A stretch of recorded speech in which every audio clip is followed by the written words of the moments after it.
Śrīla Bhaktivedanta Narayan Goswami Maharaj Śrila Gurudev ki jai.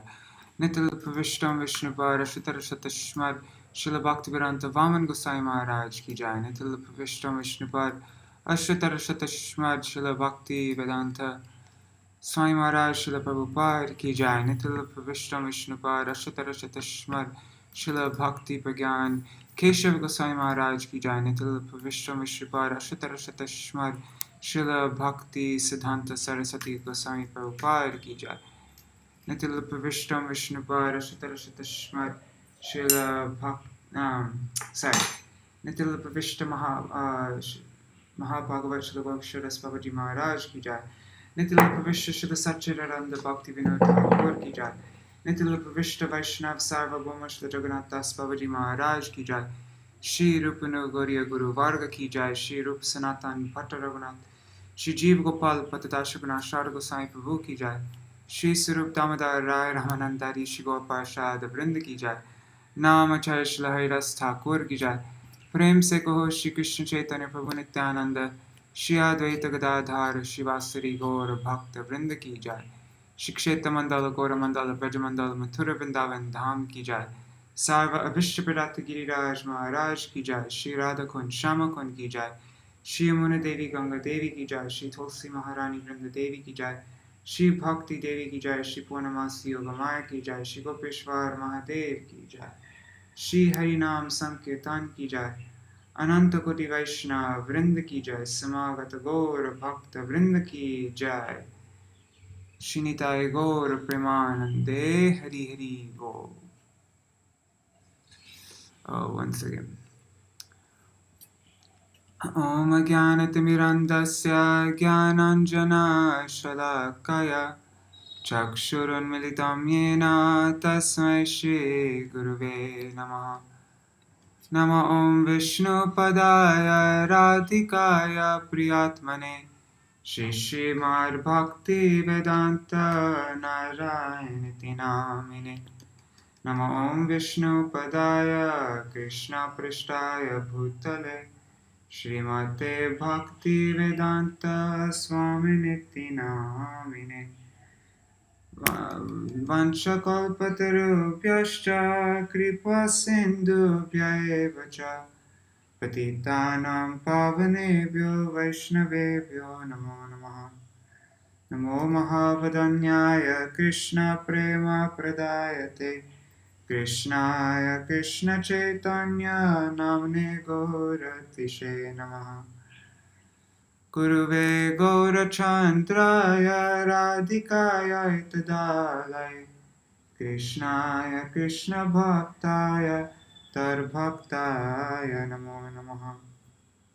Yam Prabrajantam Anupetam Apeta Krityam Tvaipayano Virahakatara Ajuhavo Putreti Tanmayataya Taravo Bhinedustam Sarvabhutaridayam Munimanatosmi Narayanam Namaskrityam Naram Chaiva Narottamam Devim Sarasatim Vyasam Tato Jayam Udirayat. Shrinvatang Swakata Krishna Punya Shavana Kirtana Vedantasta Yabatrani Vedunoti Suritsatam Nashta Prayeshvabhadreshu Nityam Bhagavata Sevaya Bhagavatuttama Shloke Bhaktir Bhavati Naishtaki Tavai Vasmi Na Jivami Tvaya Vina Iti Vigyaya Rate Tvam Nayamam Charanantikam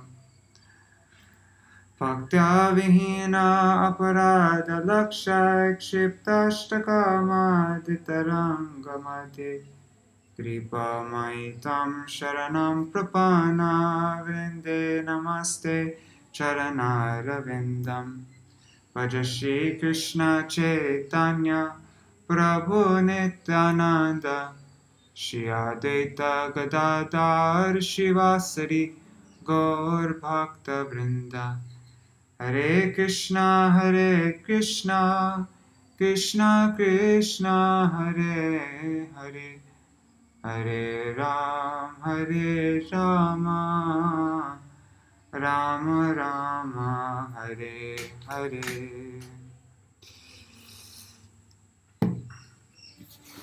Haribo. Alright.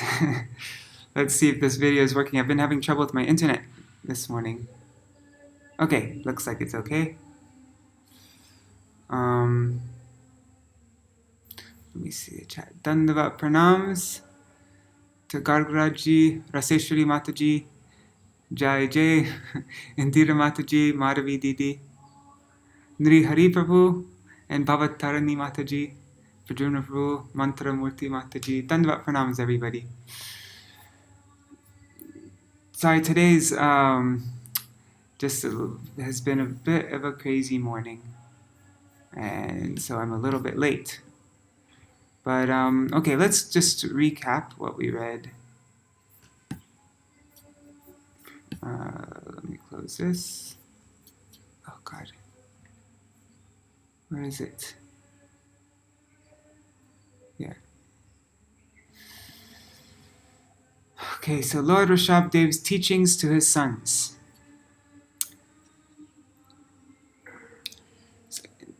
First, Lord Ṛṣabhadeva explains the importance of human life. Human life is meant for Brahma Sokyam, which is possible by Mahat Seva, service to the pure devotees. And then the result of sense gratification and karma, either pious or impious, is perpetual transmigration. So inquire about Atma Tattva, the reality of the soul. Only bhakti can give liberation. And then cutting through the knots of illusion. Sense gratification is useless. The attraction between male and female creates a double knot. Slackening the knot of karma leads to liberation. The process to attain liberation. Follow these processes, but finally give them up and retain bhakti. Okay, let's go to 15 to 18.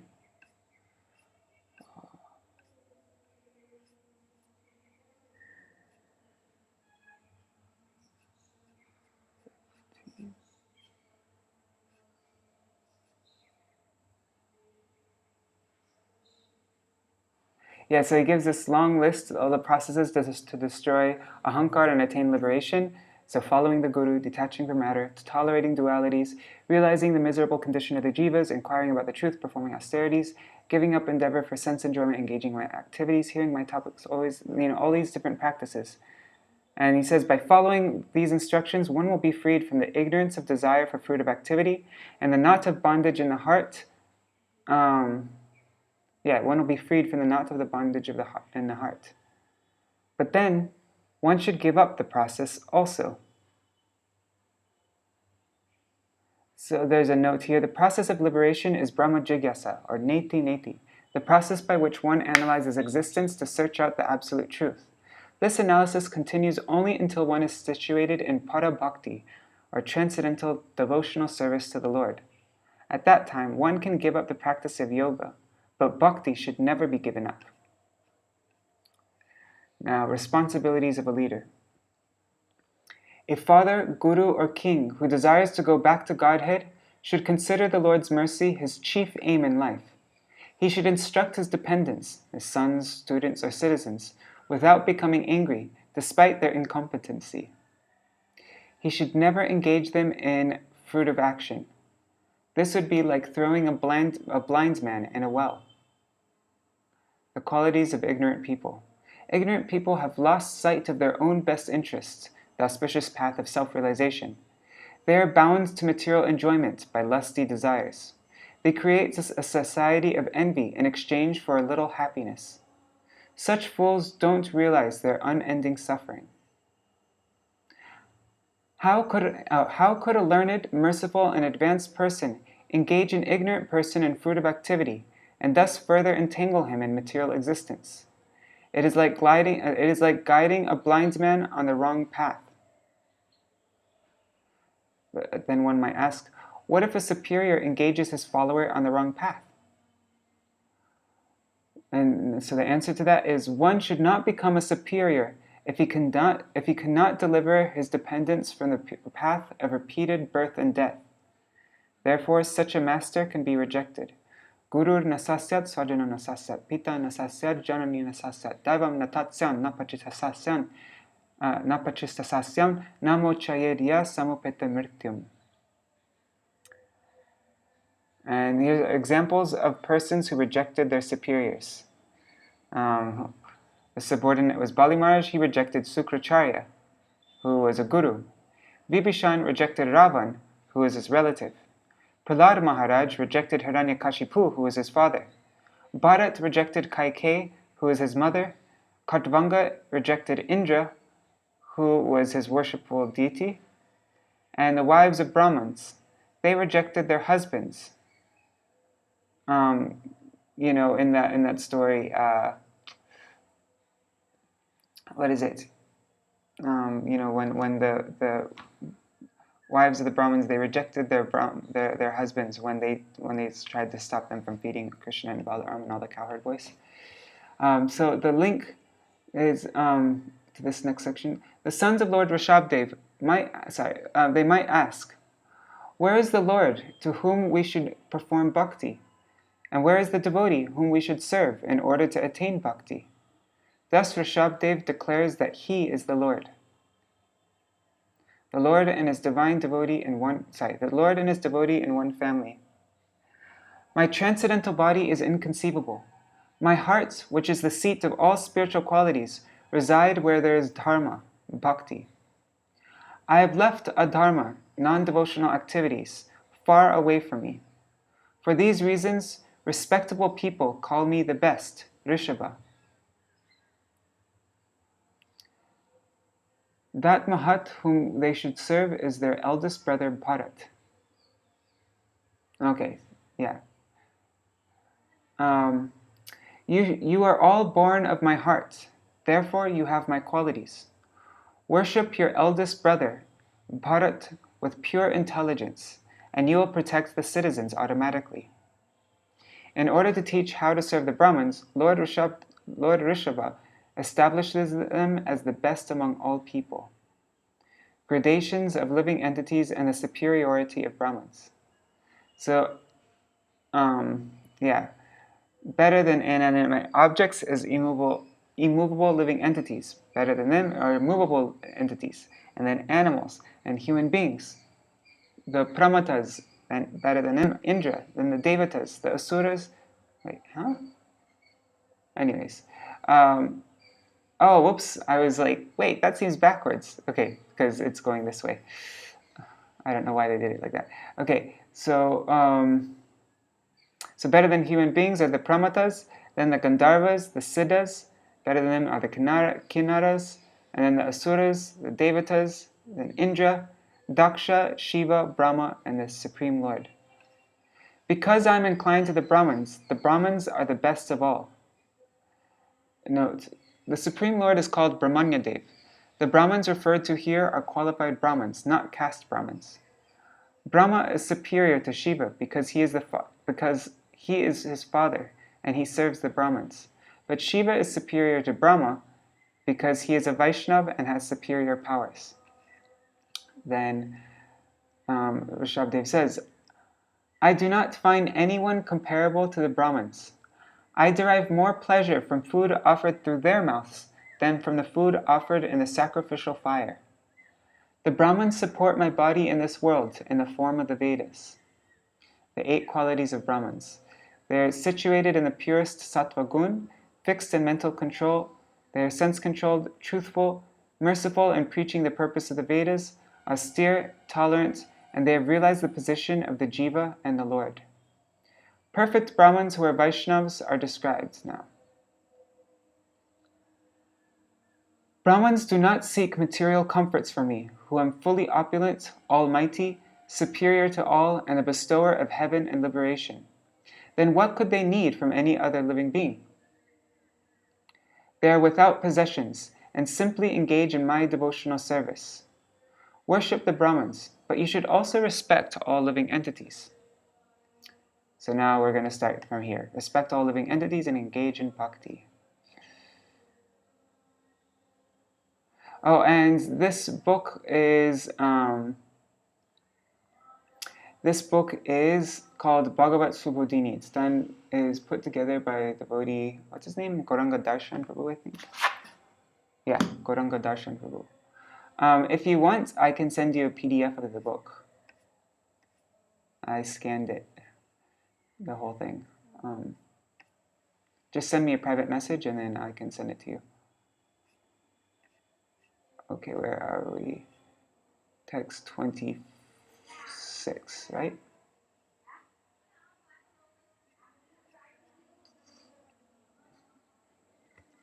I'm probably not going to read all what I was planning to read today because it started a bit late. Anyhow, Sarvani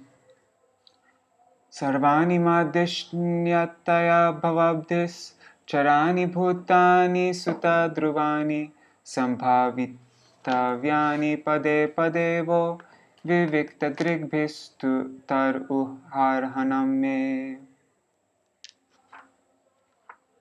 Just finding my place.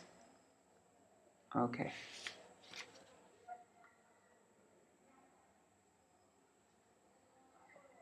My dear sons, you should not envy any living entity, be he moving or non-moving. Knowing that I am situated in them, you should offer respect to all of them at every moment. In this way, you offer respect to me. Purport by Srila Prabhupada. In this verse, the word vivikta drigbhi, meaning without envy, is used. All living entities are the abode of the Supreme Personality of Godhead in His Paramatma feature. As confirmed in Brahma Samhita, Andantarastam Paramanu Chayantarastam. The Lord is situated in this universe as Garbhadakshay Vishnu and Kshirodakshay Vishnu. He is also situated within every atom. According to the Vedic statement, Ishavasyam idam sarvam, the Supreme Lord is situated everywhere, and wherever He is situated is His temple. We even offer respects to a temple from a distant place, and all living entities should similarly be offered respect. This is different from the theory of pantheism, which holds that everything is God. Everything has a relationship with God because God is situated everywhere.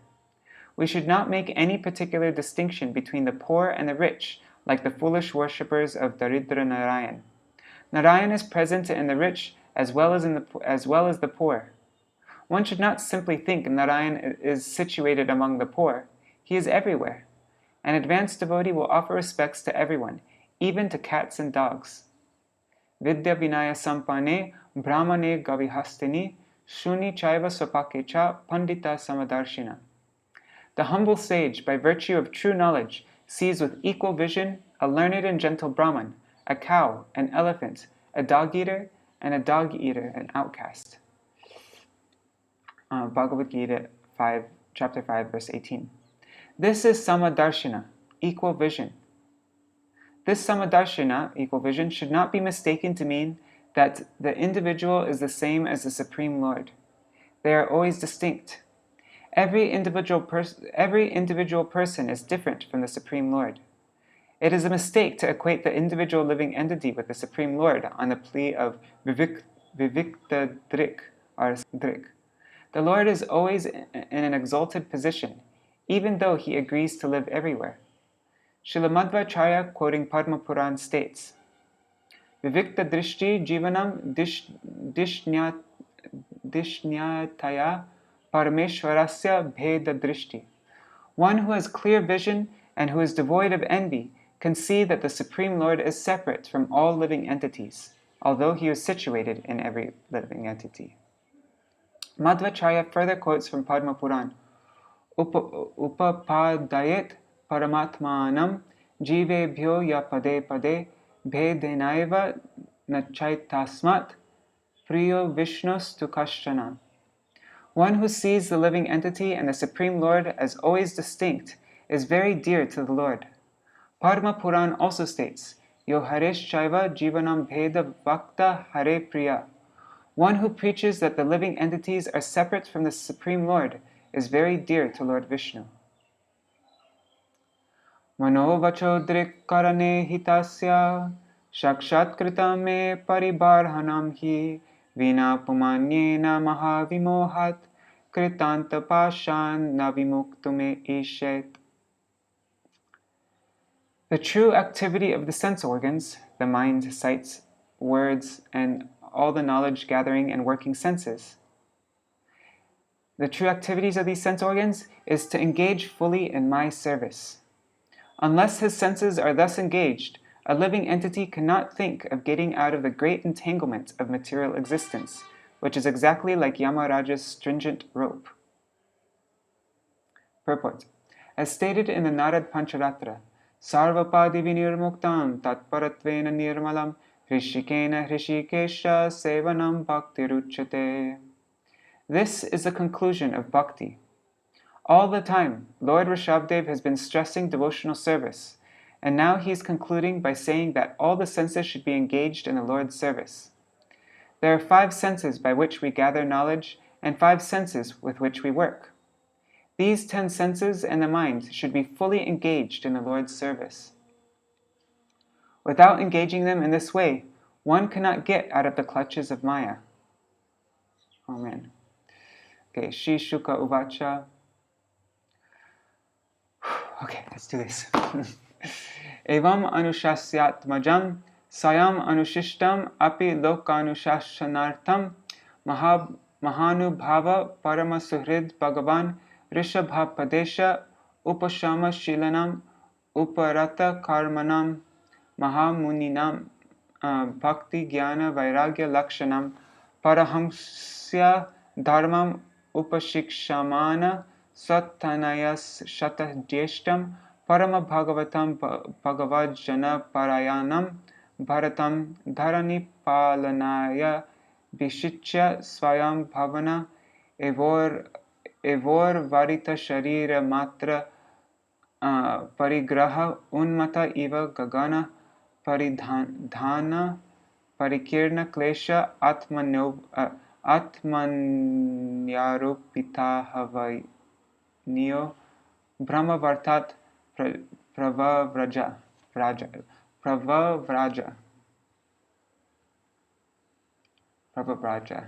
Anyways, whatever.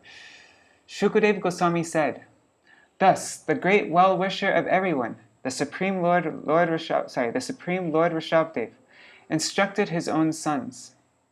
Although they were perfectly educated and cultured, he instructed them just to set an example of how a father should instruct his sons before retiring from family life. Sannyasis who are no longer bound by fruitive activity and who have taken to devotional service after all their material desires have been vanquished also learn by these instructions. Lord Ṛṣabhadeva instructed his 100 sons, of whom the eldest, Bharat, was a very advanced devotee and a follower of Vaishnavas. In order to rule the whole world, the Lord enthroned his eldest son on the royal seat. Thereafter, although still at home, Lord Ṛṣabhadeva lived like a madman, naked and with disheveled hair.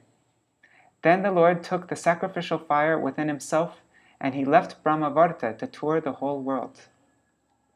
Purport. Actually, the instructions given to Lord Ṛṣabhadeva's sons were not exactly meant for his sons, because they were already educated and highly advanced in knowledge. Rather, these instructions were meant for sannyasis who intend to become advanced devotees. Sannyasis must abide by Lord Ṛṣabhadeva's instructions while on the path of devotional service. Lord Ṛṣabhadeva retired from family life and lived like a naked madman, even while still with his family. Jadanda mukha badira pishachonmadakavar avadhūta vesho vibhashyamano pi jananam grihita mona vratas tushnim babuva. I see it ends with the word babuva a lot. He remained silent. After accepting the feature of avadhūta, a great saintly person without material cares, Lord Ṛṣabhadeva passed through human society like a blind, deaf, and dumb man, an idle stone, a ghost, or a madman. Although people called him such names, He remained silent and did not speak. Purport. The word avadhūta refers to one who does not care for social conventions, particularly the varnashram dharma. However, such a person may be situated fully within himself and be satisfied with the Supreme Personality of Godhead, on whom he meditates.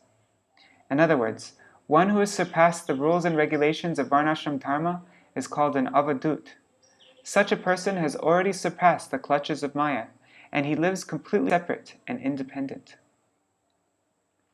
Tatra tatra pura gramakara keta vata karvata shivira vraja gosha sartagiri vanashramadishvanupatam avanicharapasadai paribhu makshikabir iva vanagajas tarjana tada navamehana stivana grava Shakra Raja Prakshepa Puti Vata Duruktaistar Aviganayan Evasat Sangstana Etasmin Deho Palakshane Sar Apadesha Ubayanubhava Sarupena Mahimavastanena Samaropitaham. Oh my god, that was a long one. Mama Bhimanatvad Avikandita mana prithivim ekachara paribhabrama. That was a long word right there. Mahima avastani. Okay. Ṛṣabhadeva began to tour through cities, villages, mines, countrysides, valleys, gardens, military camps, cow pens, the homes of cowherdmen, transient hotels, hills, forests, and hermitages. Wherever he traveled, all bad elements surrounded him, just as flies surround the body of an elephant coming from a forest. He was always being threatened, beaten, urinated upon, and spat upon. Sometimes people threw stones, stool, and dust at him, and sometimes people passed foul air before him. Thus people called him many bad names and gave him a great deal of trouble. But he did not care about this, for he understood that the body is simply meant for such an end. He was situated on a spiritual platform, and, being in his spiritual glory, he did not care for all these material insults. In other words, he completely understood that matter and spirit are separate, and he had no bodily conception. Thus, without being angry at anyone, he walked through the whole world alone. Purport. Narottam Das Thakur says, Dehasmriti nahi jar sangsara bandhana kahata. When a person fully realizes that the material body and the world are temporary, he is not concerned with the pain and pleasures of the body. As Sri Krishna advises in Bhagavad Gita 2.14, Matra sparshas tukonteya sitoshna sukha dukata agama payano nityas tang tatikshvasva bharata. O son of Kunti, the non-permanent appearance of happiness and distress, and their disappearance in due course, are like the appearance and disappearance of winter and summer seasons. They arise from sense perception, O scion of Bharata, and one must learn to tolerate them without being disturbed. As far as Ṛṣabhadeva is concerned, it has already been explained, idam shariram mamadur vibhavyam. He did not at all possess a material body, and therefore he was tolerant of all the trouble offered to him by the bad elements in society. Consequently, he could tolerate people's throwing stool and dust upon him and beating him. His body was transcendental and consequently did not at all suffer pain. He was always situated in his spiritual bliss. As stated in Bhagavad Gita, Ishvara sarvabhutanam hridesherjuna tishtati brahmayan sarvabhutani yantrarudani mayaya. The Supreme Lord is situated in everyone's heart, O Arjuna, and is directing living entities who are seated as on a machine made of the material energy. Since the Lord is situated in everyone's heart, he is in the heart of hogs and dogs also. If hogs and dogs in their material bodies live in filthy places, one should not think that the Supreme Personality of Godhead in his Paramatma feature also lives in a filthy place. Although Lord Ṛṣabhadeva was maltreated by the bad elements of the world, he was not at all affected. Therefore, he is stated here as Swam Mahima Avasthanena. He was situated in his own glory. He was never saddened due to being insulted in the many ways described above. Ati Sukumara Kara Charanora Stala Vipula Bhavangsha Gala Vadanadyavayava Vinyasa Prakriti Sundara Sabhava Hasa Sumako Navam Nalina Dalaya Mana Shishira Tararunayata Nayana Ruchira Sadrisha Subhaga Kapola Karna Kanta Naso Vigura Smita Vadana Mahotsavena Pura Vanitanam Manasi Kusuma Sarasanam Upadadhana Parag Avalambamana Kutila Jatila Kapisha Kesha Bhuri Bharo avadhūta Malina Nija Sharirena Graha Grihita Ivadrishyata. Lord Ṛṣabhadeva's hands, feet, and chest were very long. His shoulders, face, and limbs were all very delicate and symmetrically proportioned. His mouth was beautifully decorated with his natural smile, and he appeared all the more lovely with his reddish eyes spread wide like the petals of a newly grown lotus flower covered with dew in the early morning. Wow, that's very descriptive. The irises of his eyes were so pleasing that they removed all the troubles of everyone who saw them. His forehead, ears, neck, nose, and all other features were very beautiful. His gentle smile always made his face beautiful, so much so that he even attracted the hearts of married women. It was as though they had been pierced by the arrows of Cupid. About his head was an abundance of curly matted brown hair. His hair was disheveled because his body was dirty and not taken care of. He appeared as if he were haunted by a ghost. Purport. Although Lord Ṛṣabhadeva's body was very much neglected, his transcendental features were so attractive that even married women were attracted to him.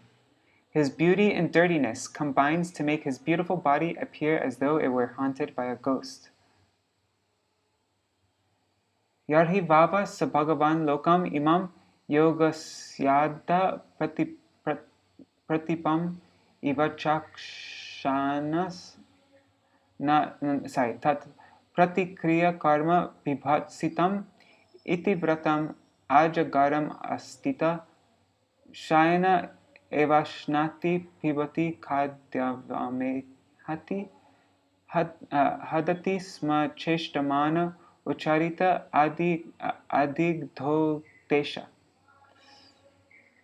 adigdhodesha. When Lord Ṛṣabhadeva saw that the general populace was very antagonistic toward his execution of mystic yoga, he accepted the behavior of a python in order to counteract their opposition. Thus he stayed in one place and lay down. While lying down, he ate and drank, and he passed stool and urine and rolled in it. Indeed, he smeared his whole body with his own stool and urine so that opposing elements might not come and disturb him. Purport. According to one's destiny, one enjoys allotted happiness and distress, even though one keeps himself in one place. This is the injunction of the Shastras. When one is spiritually situated, he may stay in one place, and all his necessities will be supplied by the arrangement of the Supreme Controller. Unless one is a preacher, there is no need to travel all over the world. A person can stay in one place and execute devotional service suitably according to time and circumstance. When Ṛṣabhadeva saw that he was simply being disturbed by traveling throughout the world, he decided to lie down in one place like a python. Thus he ate, drank, and he passed stool and urine and smeared his body with them so that people would not disturb him. Tasya ha ya purisha surabi sugandhya vayus tam desham dasha yojanam samantat surabhim chakara. Because Lord Ṛṣabhadeva remained in that condition, the public did not disturb him. No bad aroma emanated from his stool and urine. Because Lord Ṛṣabhadeva remained in that condition, the public did not disturb him. But no bad aroma emanated from his stool and urine. Quite the contrary, his stool and urine were so aromatic that they filled 80 miles of the countryside with a pleasant fragrance. Wow, transcendental stool. From this we can certainly assume that Lord Ṛṣabhadeva was transcendentally blissful. His stool and urine were so completely different from material stool and urine that they were aromatic. Even in the material world, cow dung is accepted as purified and antiseptic. A person can keep stacks of cow dung in one place, and it will not create a bad odor to disturb anyone. We can take it for granted that in the spiritual world, stool and urine are also pleasantly scented. Indeed, the entire atmosphere becomes very pleasant due to Lord Ṛṣabhadeva's stool and urine. Evam go mriga kaka charyaya rajanks tishtan asina shayana kaka mriga go charita pibati kadatyavamehati sma. In this way, Lord Ṛṣabhadeva followed the behavior of cows, deer, and crows. Sometimes he moved or walked, and sometimes he sat down in one place. Sometimes he lay down, behaving exactly like cows, deer, and crows. In that way, he ate, drank, passed stool and urine, and cheated the people in this way. Purport. Being the Supreme Personality of Godhead, Lord Ṛṣabhadeva possessed a transcendental spiritual body. Since the general public could not appreciate his behavior in mystic yoga practice, they began to disturb him. To cheat them, he behaved like crows, cows, and deer. Iti nana yoga charya charano Bhagavan Kaivalya Patir Ṛṣabho Virata Parama Mahanandanubhava Atmani Sarvesham Bhutanam Atma Bhute Vasudeva Atmano Vyavadananta Rodara Bhavena Siddha Samastartha Paripurno Yogaishwaryani Vaihayasa Mano Javantardhana Parakaya Pravesha Dura Grahanadini Yadrichayopagatani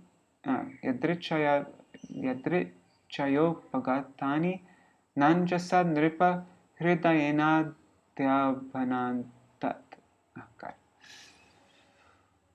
O King Parikshit, just to show all the yogis the mystic process, Lord Ṛṣabhadeva, the partial incarnation of Lord Krishna, performed wonderful activities. Actually, he was the master of liberation and was fully absorbed in transcendental bliss, which increased 1,000-fold. Lord Krishna, Vasudeva, the son of Vasudeva, is the original source of Lord Ṛṣabhadeva. There is no difference in their constitution, and consequently, Lord Ṛṣabhadeva awakens the loving symptoms of crying, laughing, and shivering. He was always absorbed in transcendental love.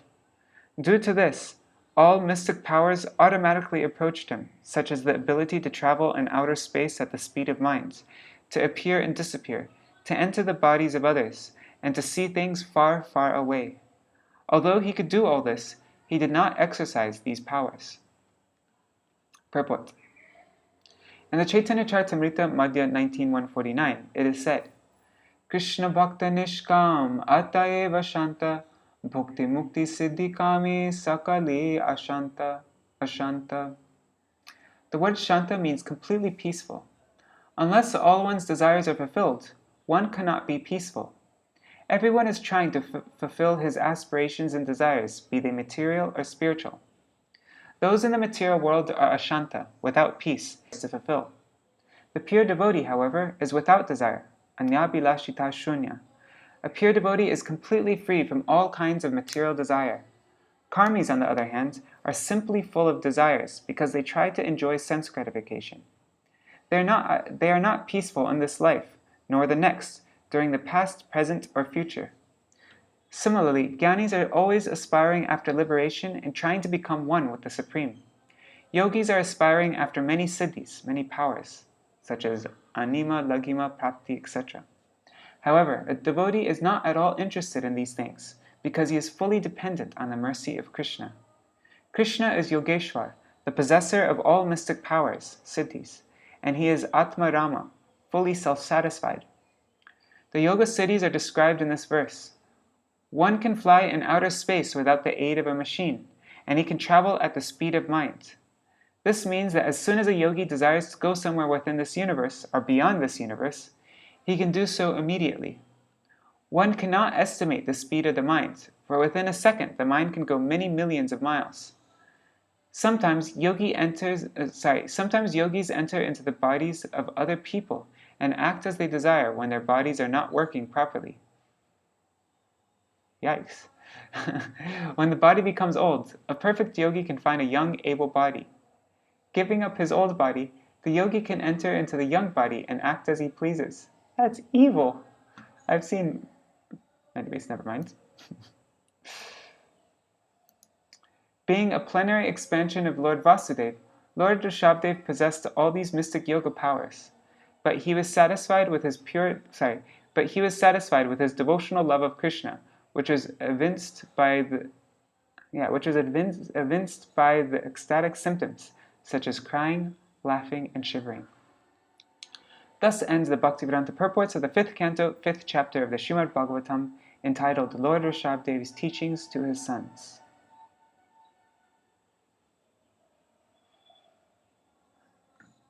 Alright, now next chapter. We're just going to read for another 15 minutes, then our time's up.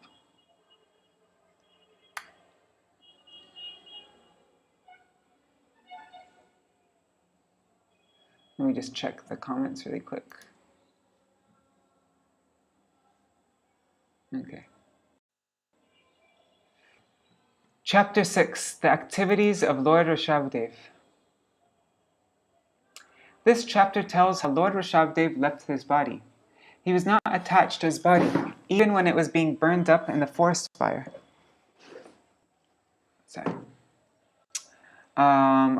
He was not attached to his body even when it was being borne up in a forest fire. When the seed of fruit of activity is burned by the fire of knowledge, the spiritual properties and mystic powers are automatically manifest. Yet Bhakti Yoga is not affected by these mystic powers. An ordinary yogi is captivated by mystic powers and his progress checked. Therefore, a perfect yogi does not welcome them. Because the mind is restless and undependable, it must remain always under control. Even the mind of the advanced yogi Sobhari created such a disturbance that he lost his mystic powers. Due to a restless mind, even a very advanced yogi can fall down. The mind is so restless that it induces even a perfect yogi to be controlled by the senses. Therefore, Lord Ṛṣabhadeva, for the instruction of all yogis, showed the process of quitting the body. While traveling in South India through the provinces of Karnataka, Konka, Venka, and Kutaka, Lord Ṛṣabhadeva arrived in the neighborhood of Kutakachal. Suddenly, there was a forest fire that burns the forests, and Lord Ṛṣabhadeva's body to ashes. It burns the forest and Lord Ṛṣabhadeva's body to ashes. The pastimes of Lord Ṛṣabhadeva as a liberated soul were known by the king of Konka, Venka, and Kutaka. The king's name was Arhat. He later became captivated by the illusory energy, and in this condition, he set forth the basic principles of Jainism. Lord Ṛṣabhadeva set forth the principles of religion that can free one from material bondage, and he put an end to all kinds of atheistic activities. On this earth, the place known as Bharatavarsha was a very pious land, because the Supreme Lord appeared there when he wanted to incarnate. Lord Ṛṣabhadeva neglected all the mystic powers for which the so-called yogis hanker. Because of the beauty of devotional service, devotees are not at all interested in so-called mystic power. The master of all mystic power, Lord Krishna, can exhibit all powers on behalf of his devotee. Devotional service is more valuable than yogic mystic powers. Devotees who are sometimes misled aspire for liberation in mystic powers. The Supreme Lord gives these devotees whatever they desire, but they cannot attain the most important function of devotional service. Devotional service to the Lord is guaranteed for those who do not desire liberation and mystic power.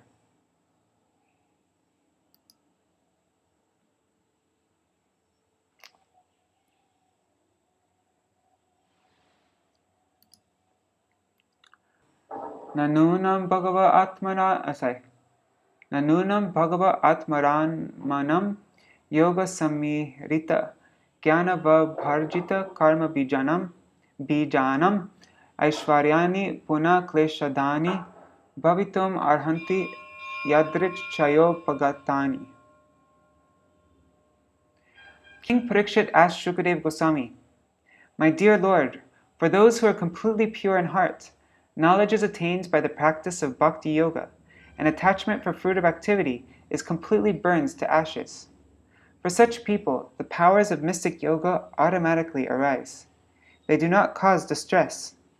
Why then did Ṛṣabhadeva neglect them?" Purport. A pure devotee is constantly engaged in the service of the Supreme Personality of Godhead. Whatever is necessary for the discharge of devotional service is automatically attained, though it may appear to be the result of mystic yogic power. Sometimes a yogi displays a little yogic power by manufacturing gold. A little quantity of gold captivates foolish people, and thus the yogi gets many followers who are willing to accept such a tiny person as the Supreme Personality of Godhead. Such a yogi may also advertise himself as Bhagavan. However, a devotee does not exhibit such magical wonders. Without practicing the mystic yogic process, he achieves even greater opulence all over the world. Under the circumstances, Lord Ṛṣabhadeva refused to manifest mystic yogic perfections, and Maharaj Parikshit asked why he did not accept them, since for a devotee they are not at all disturbing. A devotee is never distressed or satisfied by material opulence. His concern is how to please the Supreme Personality of Godhead. If, by the grace of the Supreme Lord, a devotee achieves extraordinary opulence, he utilizes the opportunity for the Lord's service. He is not disturbed by the opulence. Rishir Uvacha Satyam Uktam Kintviha Va Eke Namanasodha Vishrambam Anavastanasya Shatakirata Eva Sangachante. Srila Shukadeva Goswami replied, "My dear king, you have spoken correctly. However, after capturing animals, a cunning hunter does not put faith in them, for they might run away. Similarly, those who are advanced in spiritual life do not put faith in the mind. Indeed, they always remain vigilant and watch the mind's action." In Bhagavad Gita 18.5, Lord Krishna says, "Yagya dana tapa karma na tyajyam karyam evatat. Yagya danam tapaschaiva pavananani manishinam." Acts of sacrifice, charity, and penance are not to be given up, but should be performed. Indeed, sacrifice, charity, and penance purify even the great souls. Even one who is renounced in the world and has taken sannyas should not renounce the chanting of the Hare Krishna Mahamantra. Renunciation does not mean that one has to renounce Sankirtan Yagya. Similarly, one should not renounce charity or tapasya. The yoga system for control of the mind and senses must be strictly followed. Lord Ṛṣabhadeva showed how severe types of tapasya could be performed, and he set an example for all others.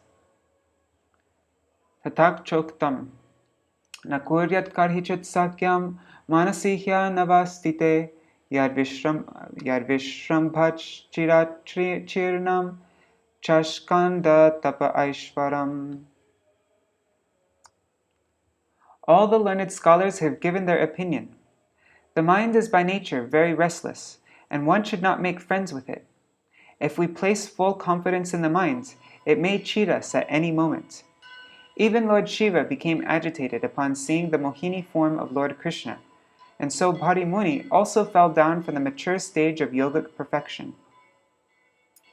Purport. The first business of one trying to advance in spiritual life is to control the mind and senses. As Sri Krishna says in Bhagavad Gita 15:7, Mamaivangsho jiva loke jiva bhuta sanatana mana shashta nindriyani prakriti stani karshati. Although the living entities are part and parcel of the Supreme Lord and are therefore in a transcendental position, they are still suffering in this material world and struggling for existence due to the mind and the senses. To get out of this false struggle for existence and become happy in the material world, one has to control the mind and senses and be detached from material conditions. One should never neglect austerities and penances. One should always perform them. Lord Ṛṣabhadeva personally showed us how to do this. In the Śrīmad-Bhāgavatam 9:19-17, it is specifically stated, Matra svasra duhitrava na viviktasano bhavet balavan indriya gramo vidvangsam apikarshati.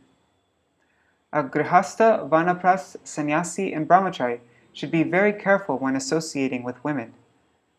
One is forbidden to sit down in a solitary place, even with one's mother, sister, or daughter. In our Krishna consciousness movement, it has been very difficult to disassociate ourselves from women in our society, especially in Western countries. We are therefore sometimes criticized, but nonetheless, we are trying to give everyone a chance to chant the Hare Krishna Mahamantra and thus advance spiritually. If we stick to the principle of chanting the Hare Krishna Mahamantra offenselessly, then, by the grace of Srila Haridas Thakur, we may be saved from the allurement of women. However, if we are not very strict in chanting the Hare Krishna Mahamantra, we may at any time fall victim to women. Nityam dadati kamasya chidram tam anuyeraya yogina kritamaitrasya patirjayeva pungshchali. And of course, whenever Srila Prabhupada writes in this way, the same goes. It's basically saying the opposite sex. So for women, it's men, and for men, it's women.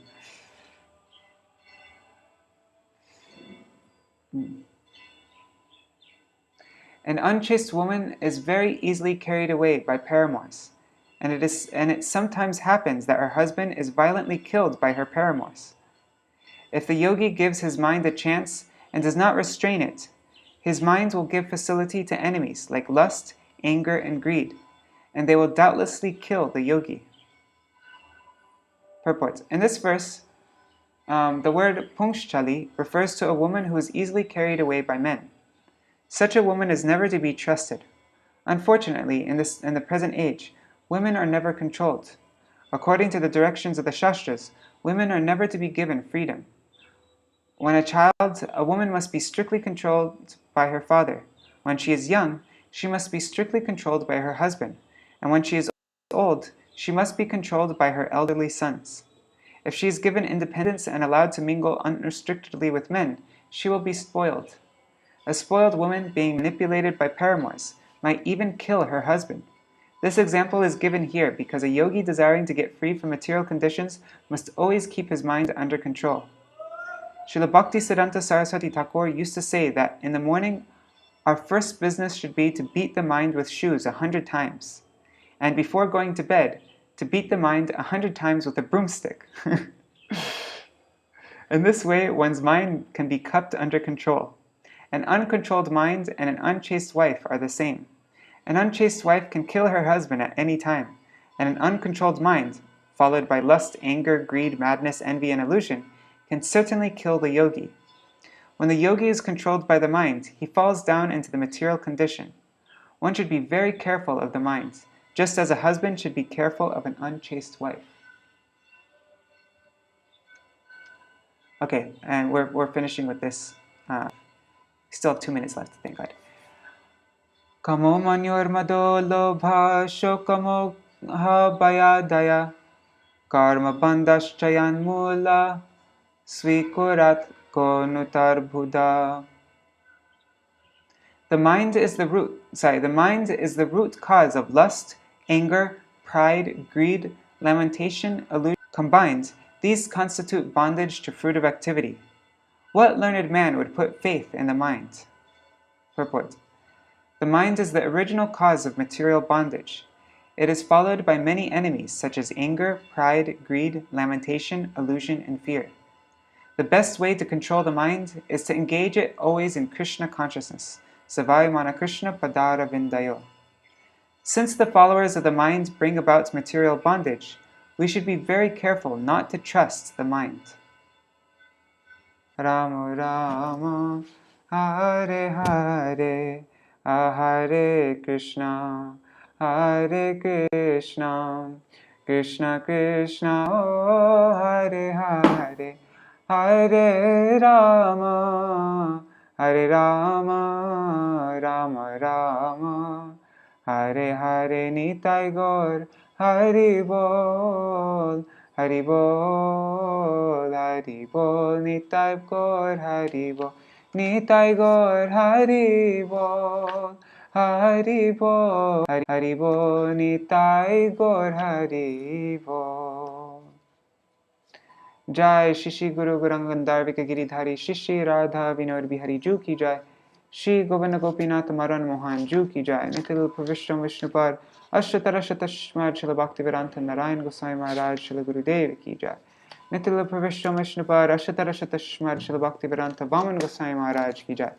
Nitil Pravishtam Vishnupad Ashtatarashatashmad Srila Bhaktivedanta Swami Maharaj Srila Prabhupada Ki Jai. Nitil Pravishtam Vishnupad Ashtatarashatashmad Srila Bhakti Pragyan Keshav Goswami Maharaj Ki Jai.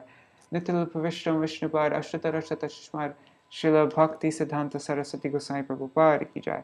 Nitil Pravishta Maha-Bhagavat Srila Gopishwara Ṛṣabhadeva Maharaj Ki Jai.